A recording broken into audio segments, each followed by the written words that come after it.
Welcome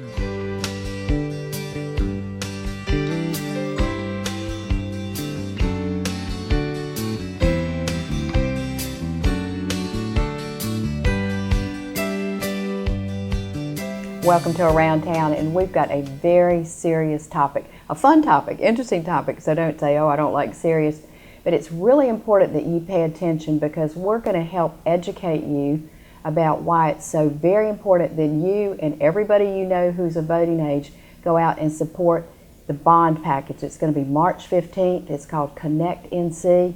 We've got Larry Tuning, who is the CEO and president of Nash UNC Healthcare, and Jim Rose, who is co-chair of the campaign. Your regional president of Yadkin Bank came from Raleigh to be with us today. But there's no tax increase. It's long overdue money that needs to be invested. North Carolina's in very solid ground with our credit ratings. The interest rates are low, the timing's right.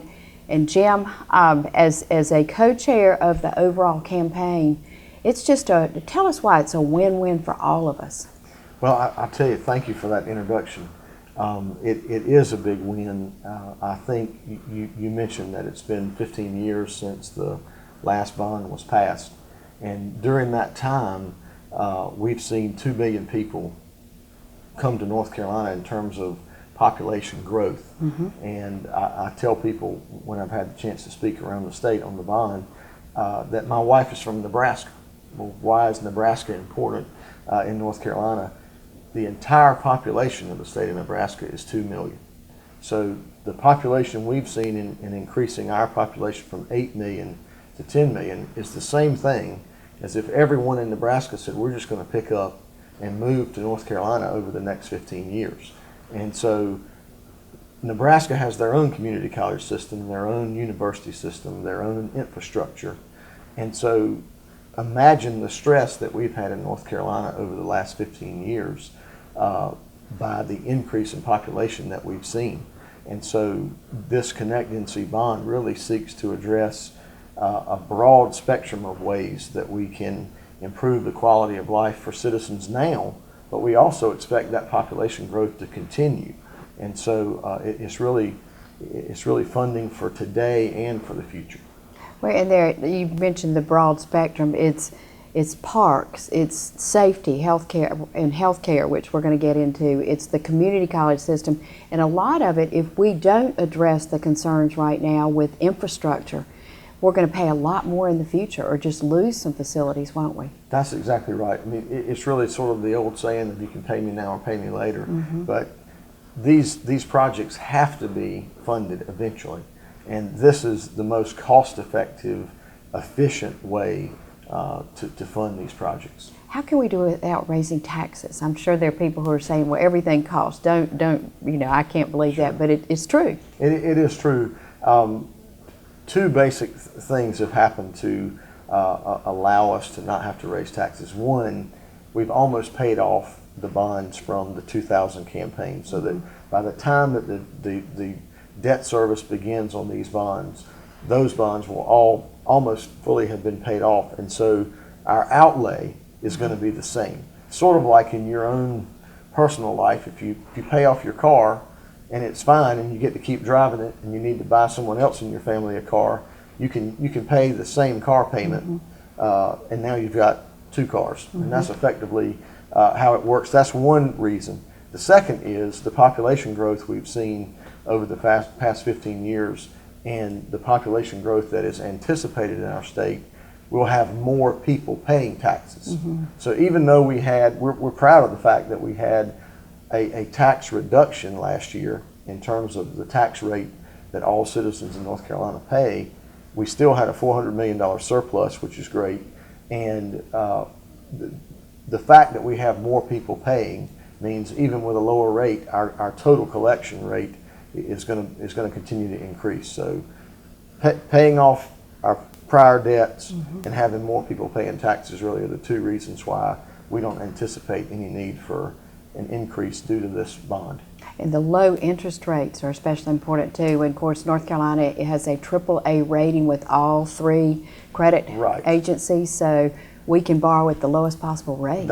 There's really never been a better time. It's almost like a perfect storm in a good way of having a great opportunity for us to borrow these funds at a very low rate cycle. Larry, I was first introduced to this when you showed a video from UNC about, and we will see that in the second part of the show. It's a beautifully made video talking about how important it is that we increase our number of trained doctors. What's happening with physicians right now as far as our ability to keep up with our population and provide service? Well, I think there's a fairly well-established metric around the shortage of physicians that there is, not just in North Carolina, but nationwide. And so my kind of understanding of one of the great aspects of this bond referendum is that allows both the UNC School of Medicine and I believe Brody School of Medicine in East Carolina to expand the number of students that they are able to enroll every year. At UNC Chapel Hill, I believe that if the bond is successful. No, when when the bond is successful, that the class size will increase from 160 to 230. So every year, Chapel Hill will be turning out 60 more physicians a year, 70 more. Did the math wrong. But so that is vitally important. You know, and it's particularly acute in the rural areas of the state where that in some of the urban areas there are, at least on paper, an adequate number of physicians. But when you get out into the more rural areas of the state, that's when the physician shortage crisis is really very acute. So our state-owned and operated medical schools' ability to crank out more great physicians every year is just vitally important. So the people in our area watching will definitely be impacted by that, because there are a lot of them who are aging out, who are retiring. Correct. We see that right here in our own area. Correct.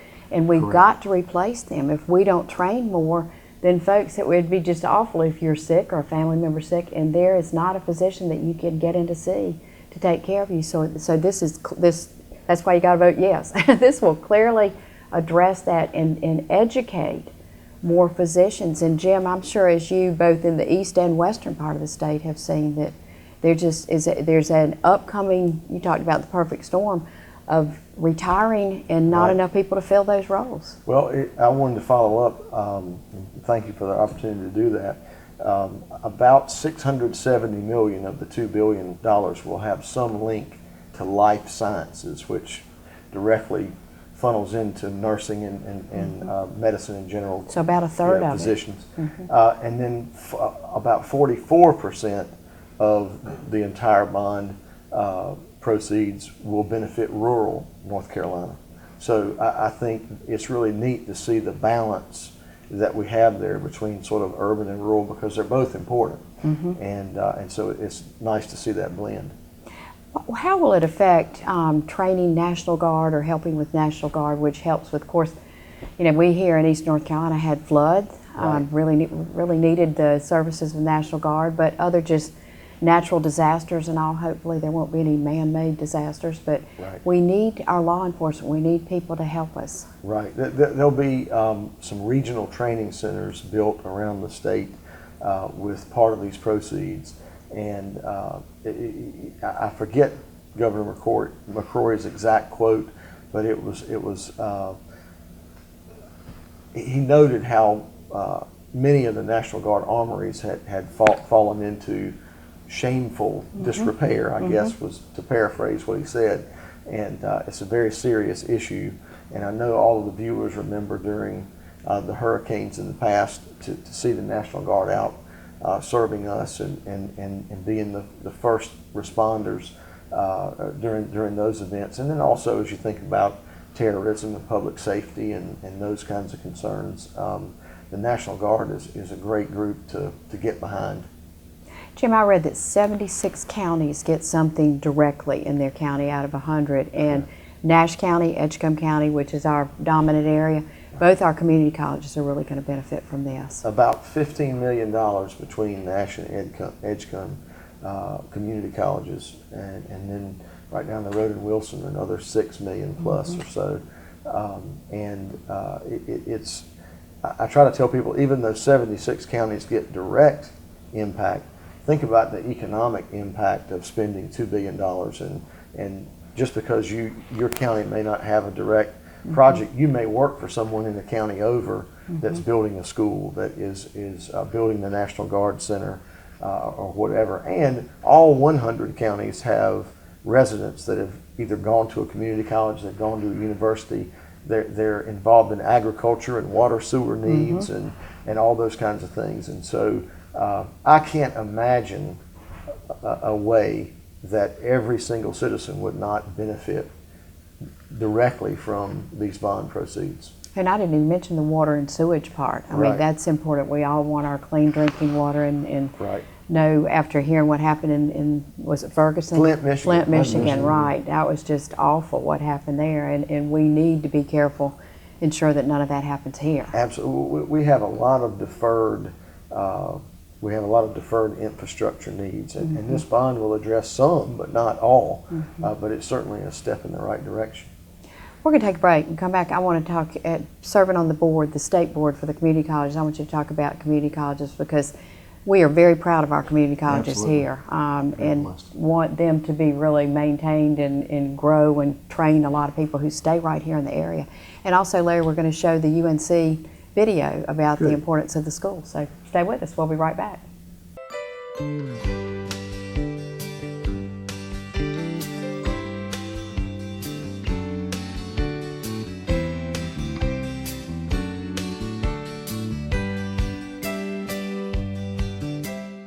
Hi, I'm Richard Koss, Pharmacy Manager at Allman's Drug Store at the Westridge Shopping Center.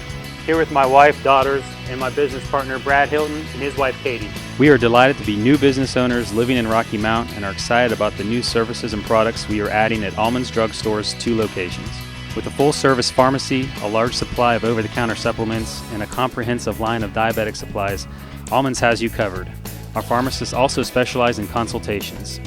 We want you to pay the lowest prices and get the best service in town, and our staff works hard to help you save money, but we are also big on friendliness and customer care. We will deliver your prescriptions free, have drive-through windows, and guarantee short wait times. And we come out to greet you personally and see how we can answer all of your questions. Because as local business owners, we care about you. As a loyal member of your community for over 70 years, you can count on Allman's Drugs to make the health of you and your family our top priority. Please call Almonds Drugs today. 443-3138.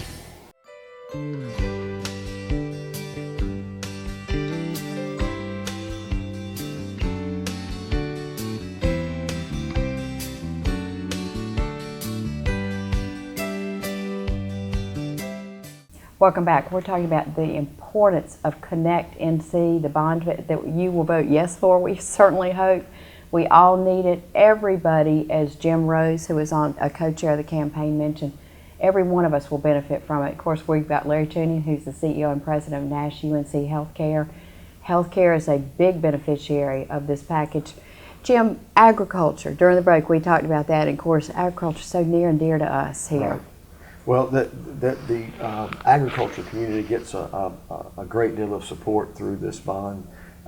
There is a lab that will be built in Raleigh, as well as a plant sciences building at NC State. And agriculture is the #1 single industry in North Carolina. And still has to this been. day, and has been. We're #1 in sweet potatoes. We're #1 in pork production. We're in the top 3 or 4 in poultry and still in tobacco and many other crops that I'm probably leaving out, and livestock. But it's been so important to North Carolina, and we want to remain competitive worldwide, because the agriculture market now, I've got farmers who are clients who sell their crops all over the world. And so we want to stay at the leading edge of agriculture, and that's another area that there's no viewer that can say that they didn't have some fresh meat or fresh vegetables or fresh fruit this week. And we all owe the farmers so much, and anything that we can do to improve that, I think we need to do it. And our parks, I think a lot of people were sad with the economic downturn that a lot of the parks were neglected. Right. And with families and, whether it's children, grandchildren, whatever, it's just good for us to get outside and enjoy our parks. And North Carolina is such a beautiful state It is. that they need some attention too, don't they? There's no doubt about it. And it's been a long time since many of them have received renovations and repairs that are desperately needed. The zoo is going to add an area, an exhibit, I guess is the word I was trying to come up with. And we have a lot of pride in our parks and zoo in North Carolina, and we're now the 9th most populous state in America. So you've got to expect when you're in the top 10 that your parks would be good, your zoo would be good, your infrastructure would be good, and we've just got to do everything we can to improve that. And I think the bond will go a long way toward that. Larry, it's been my privilege with serving on the board here to see the UNC partnership playing out and how much UNC is investing in our area, how much they really care about us, and to have the medical school at UNC grow or build a new one and train more physicians. We've got 2 cardiologists already here. We are UNC Neurology. We're looking at a Lineberger cancer physician from UNC coming. Tell us the kind of lead into the video we're getting ready to see.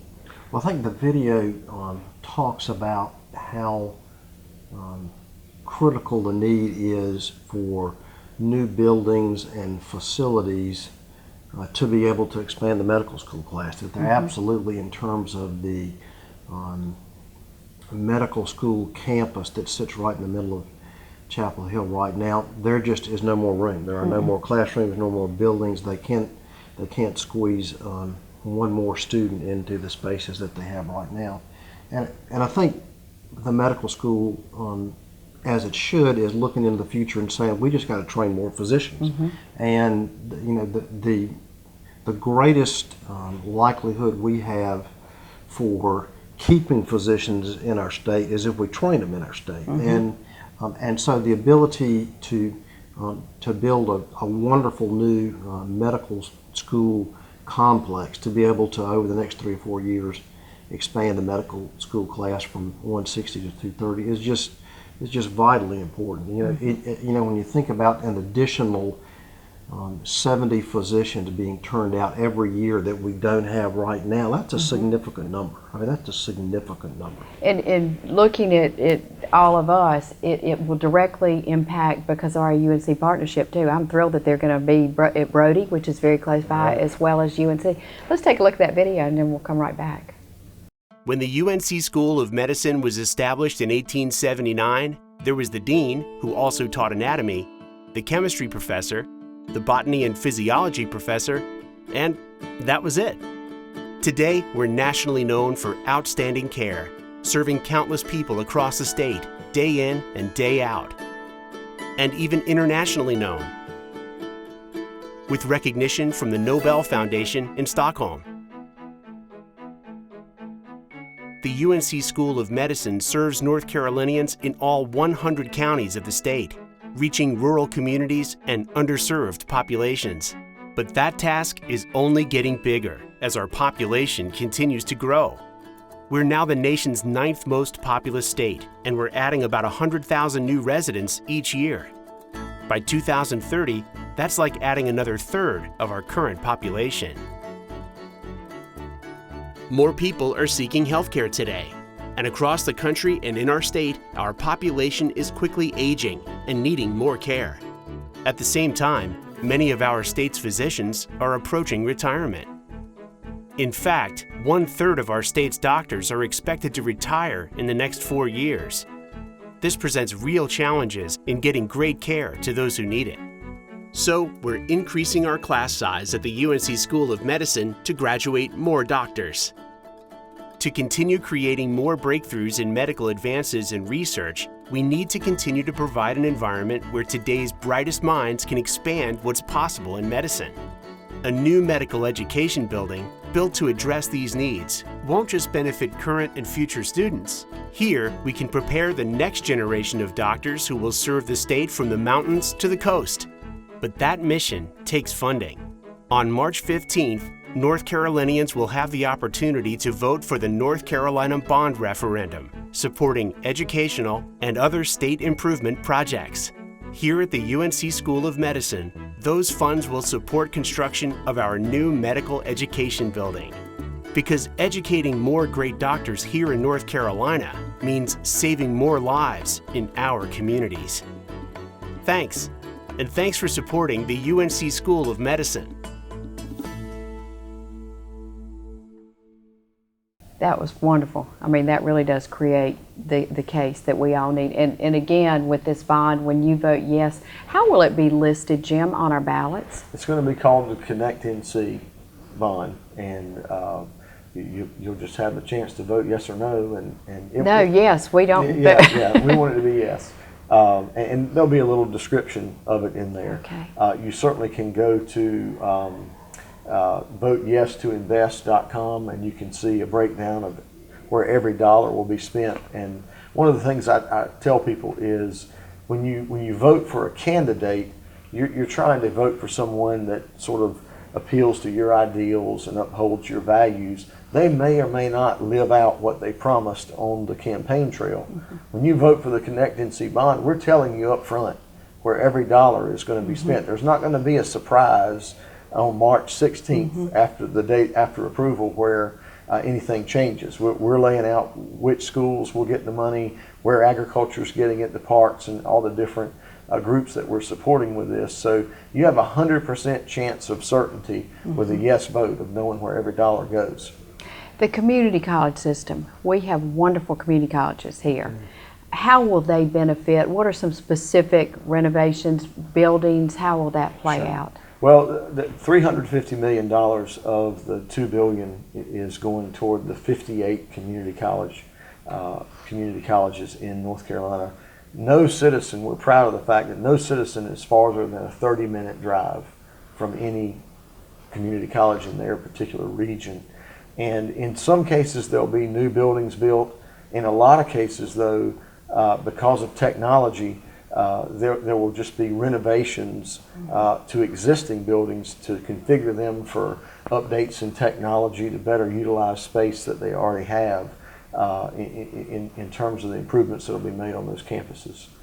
And a nursing shortage, I know that, Larry, the community colleges, and y'all may not realize this, but we have a definite nursing shortage. We are busing in, or not busing in, they're driving in. We're hiring people from out of town to come here, and of course that's more expensive. Sure. But we really do need more nurses, and that's one of the primary areas where they're trained, isn't it, in community colleges? The community college system has always been the backbone of healthcare training in our state. We're blessed with several great community colleges in our region, Nash and Edgecombe in particular, and that's where our nurses come from. I mean, obviously there are other opportunities to be trained, but when you look at where the real backbone of our nurses come from, it's out of our local community college system. So anything we can do to support expanding training opportunities in our community college system is just a great blessing. And we understand from talking with our local community college leaders that they turn away nursing students every year. Qualified ones because there's not qualified room? Ones that just because of the lack of capacity, both in terms of faculty as well as buildings, they are turning away well-qualified young men and women every year just because we don't have that capacity. So right. it's just vitally important that we were able to train more people as healthcare professionals through our community colleges, which are, as you said very well, Jim, just right there in the backyard. Right, absolutely. Jim, how much money did you say we're going to get in this area at our community colleges? Nash and Edgecombe together will be right around $15 million. Wilson is getting a little over $6 million. And then, of course, there are others within the viewing area, I'm sure, that are also receiving several $1 million at each of the campuses. So with no tax increase, the debt will just be absorbed as the other bond is paid off. Right. There will be nothing. We have a surplus in our budget this year. it's just something we can't afford not to support. I mean, we absolutely have to support. I think everybody wins, and Governor McCrory at the kickoff on January 5th, it's very much a bipartisan effort. Doesn't matter if you're a Democrat, Republican, or Independent. He called it Team North Carolina. I like that. And I like that we're all on the same team, and everybody's putting their individual differences aside because we know that this is going to help everybody. Great note to end on. Vote yes. Thank you, gentlemen. Thank you. Thank you. Have a great day.